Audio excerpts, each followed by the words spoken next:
नमस्कार,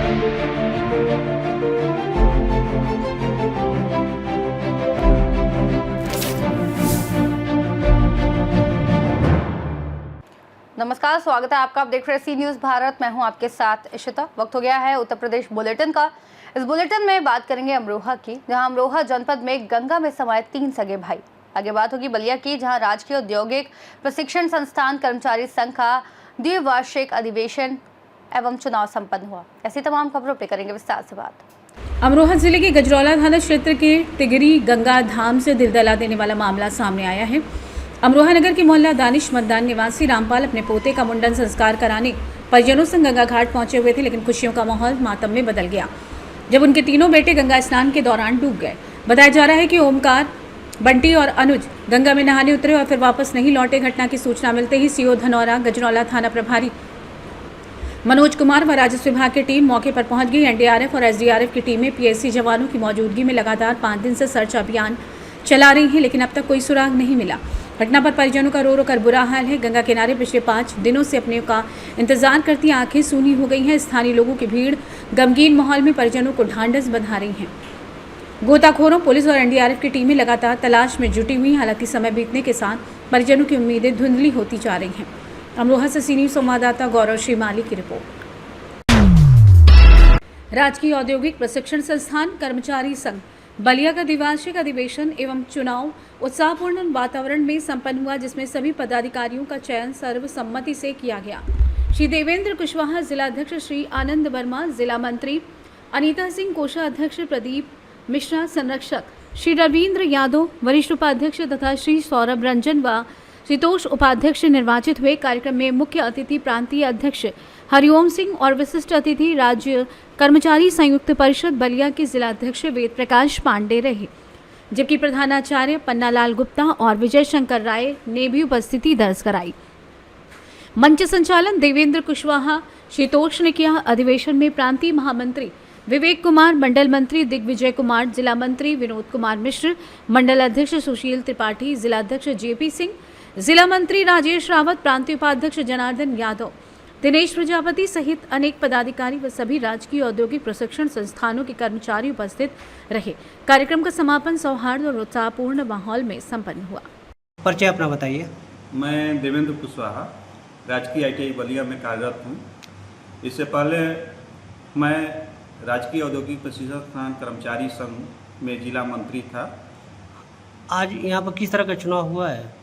आज जो है चुनाव ही नहीं हुआ, कर्मचारियों का अधिवेशन भी हुआ है और अधिवेशन के बाद से चुनाव प्रक्रिया संपन्न हुई, जिसमें संरक्षक पद के लिए श्री प्रदीप कुमार मिश्रा को, अध्यक्ष पद के लिए, जिला अध्यक्ष पद के लिए मुझे यानी कि श्री देवेंद्र कुशवाहा को, और मंत्री पद के लिए श्री आनंद वर्मा को, और कोषाध्यक्ष के लिए श्रीमती अनीता सिंह को, तथा वरिष्ठ उपाध्यक्ष के लिए श्री रविशंकर यादव, और उपाध्यक्ष पद पे 2 लोग निर्वाचित हुए, जिसमें श्री शीतोष और श्री सौरभ रंजन जी को सर्वसम्मति से निर्विरोध घोषित किया गया। इस चुनाव में कौन से अधिकारी के रूप में लोग आए थे और कौन मुख्य अतिथि था? देखिए, पहले चुनाव अधिकारी की और पर्यवेक्षक की बात करें तो चुनाव अधिकारी के रूप में श्री विजय कुमार यादव जी थे, और पर्यवेक्षक के रूप में संघ कर्मचारी परिषद के जिला अध्यक्ष श्री वेद प्रकाश पांडे जी पर्यवेक्षक के रूप में उपस्थित थे। इसमें मुख्य अतिथि के रूप में हमारे प्रांतीय अध्यक्ष, जो राजकीय औद्योगिक प्रशिक्षण संस्थान कर्मचारी संघ के प्रांतीय अध्यक्ष श्री हरिओम सिंह जी थे, तथा विशिष्ट अतिथि के रूप में हमारे जिला अध्यक्ष, जो संयुक्त कर्मचारी परिषद के जिला अध्यक्ष हैं, श्री वेद प्रकाश पांडे जी थे। अच्छा, इस चुनाव के बाद से आप कर्मचारियों के हित में किस तरह के कार्य करेंगे?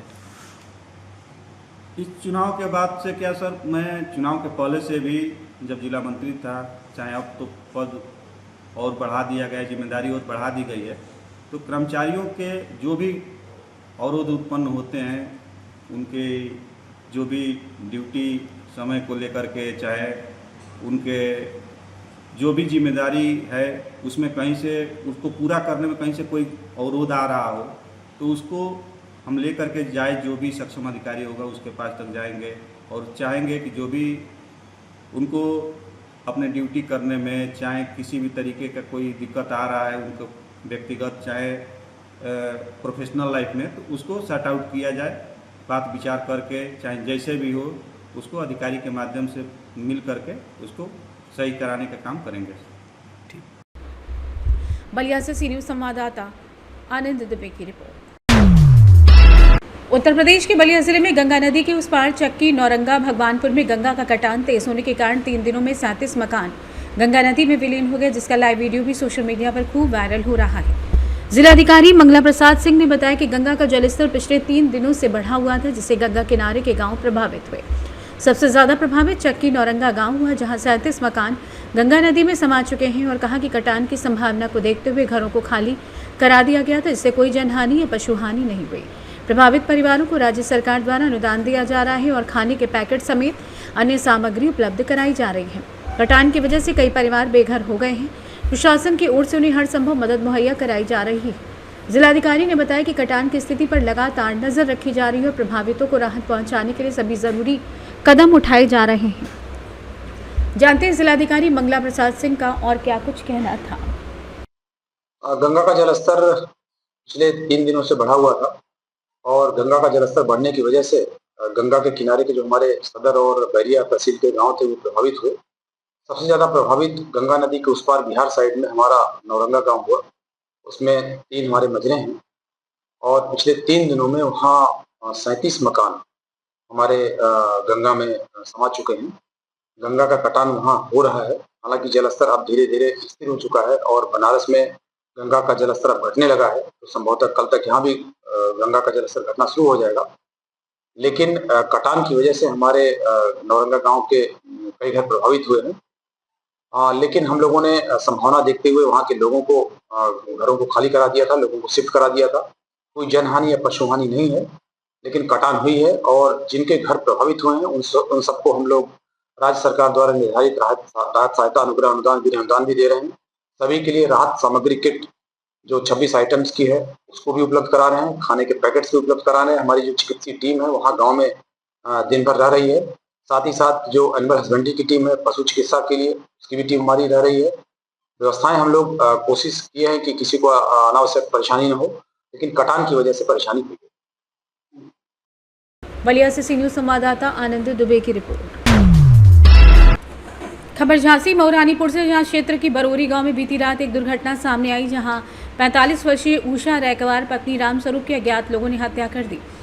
जानकारी के अनुसार उषा रैकवार अपने घर पर अकेली रहती थी। उनके पति व बच्चे रोजगार के सिलसिले में बाहर रहकर मजदूरी करते, जबकि उषा गांव में रहकर अपने भरण पोषण के लिए लगभग 1.5 बीघा जमीन पर खेती किया करती थी। परिजनों का कहना है कि रात में चोरी की नीयत से घर में घुसे अज्ञात बदमाशों ने विरोध करने पर उषा रैकवार की हत्या कर दी। घटना की जानकारी मिलते ही पुलिस मौके पर पहुंची और जांच शुरू कर दी। पुलिस ने शक के आधार पर एक आरोपी को हिरासत में लेकर पूछताछ शुरू कर दी है। वहीं गांव में घटना के बाद दहशत का माहौल बना हुआ है। आइए जानते हैं मृतक के परिजन का क्या कुछ कहना था। विपिन राजपूत। कहाँ से हैं? बरौरी से। प्रधान हैं आप? प्रधान प्रतिनिधि। अच्छा, आपके गांव में ये घटना हो गई। क्या घटना हुई यहाँ पर? जे मर्डर हो गया है जी। कौन लोग थे जिनके यहाँ घटना घटी है? ये रैकवार समाज के लोग। कितने साल से रह रहे हैं यहाँ पर? ये यहीं से रह रहे, यहीं के निवासी हैं। यहीं के निवासी हाँ। हैं। ये इनके जो परिवार में लोग बाग थे तो कहाँ गए और उनके परिवार के इनके पति? नहीं, इनके पति और 2 बच्चे मजदूरी करते हैं बाहर। जी। ठीक है, ये यहाँ पे अकेली रहती थी। जी। तो इनके बच्चे कब से नहीं थे यहाँ पर? अभी आए थे शायद इसी महीने में। महीने में? हाँ, वो 1-2 महीने में हो जाते थे यहाँ पे। क्या कारण लगता है इसमें हत्या होने की? अब बता नहीं सकते, चोरी है और शायद पहचान लिया तो ये हादसा हो गया। हादसा हो गया। हाँ। वहाँ जो जानकारी लग रही है आपके यहाँ पर कुछ कि कुछ दहेज कुछ माल रखने के चक्कर में हत्या हो गई? नहीं। हाँ। ये ऐसी कोई बात नहीं है माल साल। जी। अब चोरी किसी को मतलब कोई चोर होगा, जो इनके साड़ू को मालूम है। जी। ठीक है। तो कहाँ के रहने वाले हैं इनके साड़ू? इनके साड़ू यहीं पास के हैं शायद, बसने। बसने के। हाँ। कितने कुछ जानकारी चली कौन लोग थे वो? कहाँ के रहने वाले थे जिनने यहाँ पर ये घटना की? नहीं, अभी तो ऐसी कोई जानकारी नहीं, लेकिन एक लड़के को पुलिस ने उठाया है। जी। अब शक के नाम पे उससे पूछताछ चल रही, क्या मैटर है। कहाँ के रहने वाले हैं जिनको? बरौरी के ही। बरौरी के। क्या नाम है जिनको उठा लिया गया? उसका नाम है रफीक खान। रफीक खान। हाँ। तो क्या लगता है कि वो थे यहाँ पर इसमें कि नाम लिया गया उसका परिवार वालों की तरफ से? अब बता नहीं सकते, परिवार वालों की तरफ से, उनके साड़ू की तरफ से नाम लिया गया है। साड़ू की हाँ। तरफ से। जो घटना घटी है कैसे आपकी? हम बहने छोटी बसने के वो यहाँ किस लिए रहती थी आप? वो हमारी बहन आती है। वो रात के बात करी। अच्छा सब जने मेला देख जाओ 500 बच्चा दे। वो हमें नहीं तो पता के खाने आग लगे। वो से पता न किया थे गद्दे के इनके तो मान लिया गो। वो बताई जो मान लिया जाते कुछ होगा जी वो तो हमारी बहन का बच्चा रन देते। वो राम 1-2 जने तो बिगाड़ नहीं सकते कचू। वो राम जाने किया जाने उन्हें दुष्टियां ने 1-2 जनन को तो खा लिए थी। वो राम आपको कब पता चला? हमको सुबह 9-10 बजे फोन की क्या वो जिटो ने फोन की क्या के चाची के गेट नहीं खोले यही नहीं बताई। हमारे बहन ने बताई के दवाई बहन नहीं वो झांसी मऊरानीपुर से सी न्यूज़ संवाददाता चंदू राइम की रिपोर्ट। खबर सुल्तानपुर से, जहां उद्योग व्यापार प्रतिनिधि मंडल ने शनिवार को प्रांतीय अध्यक्ष एवं पूर्व सांसद बनवारी लाल कंछल का भव्य स्वागत किया। कार्यक्रम में जिला संरक्षक रामनिवास अग्रवाल, जिला अध्यक्ष विजय प्रताप सिंह, नगर पालिका अध्यक्ष प्रवीण कुमार अग्रवाल समेत बड़ी संख्या में व्यापारी मौजूद रहे। बैठक में जीएसटी, बिजली दरों, श्रम विभाग, बीमा योजनाओं व व्यापारी सुरक्षा जैसे मुद्दों पर चर्चा हुई। कंछल ने कहा कि व्यापारियों व किसानों के अधिकारों की रक्षा हेतु संघर्ष जारी रहेगा। उन्होंने जिला प्रशासन व अधिकारियों से वार्ता कर समस्याओं के समाधान का आश्वासन दिया। स्वागत में विजय प्रताप सिंह, रामनिवास अग्रवाल, ब्रजेश वर्मा, अभिषेक सिंह, दिनेश सिंह, अग्निवंशी व आनंद पांडे ने पुष्पगुच्छ व अंगवस्त्र भेंट किए। सुल्तानपुर से सी न्यूज़ संवाददाता दिनेश सिंह, अग्निवंशी की रिपोर्ट। बुलेटिन में फिलहाल इतना ही। देश और दुनिया की तमाम बड़ी जानकारियों के लिए देखते रहिए सी न्यूज़ भारत।